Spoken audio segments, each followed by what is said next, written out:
నువ్వు మాట్లాడే లాంగ్వేజ్ ఏంటి, నువ్వు చేసే బిహేవియర్ ఏంటి? వాళ్ళెవరో లోన్ తెచ్చుకుంటే తెలంగాణ గవర్నమెంట్లో భూములు తాకట్టు పెట్టి దానికి నాకి లింకు పెట్టి నాకు వర్క్ ఇచ్చారని చెప్తావు. అంటే ఒక ముఖ్యమంత్రి వర్క్ ఒక కంపెనీకి ఇవ్వగలుగుతాడా? అంటే 10 సంవత్సరాలు నువ్వు చేసిన పని ఇదేనా? 10 సంవత్సరాలు నువ్వు చేసిన పని ఇదేనా?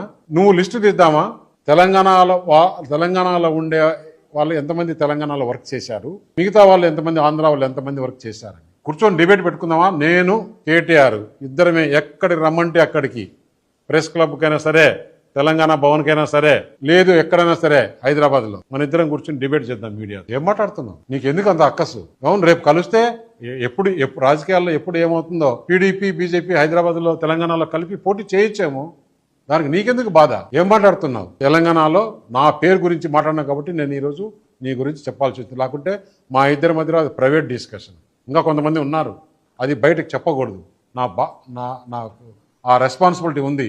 నువ్వు ఈరోజు మాట్లాడి అంటే ఏ రోజు నువ్వు ఎలాగైనా మాట్లాడుతున్నావు అంటే నేను చూస్తూ ఊరుకుండేవాడిని కాదు. అనవసరంగా నువ్వు మాట్లాడుతున్నావు. దీనికి మీడియాకి, తెలంగాణ ప్రజలకి, ఈ దేశ ప్రజలకి సమాధానం చెప్పాలి కేటీఆర్ అని చెప్పి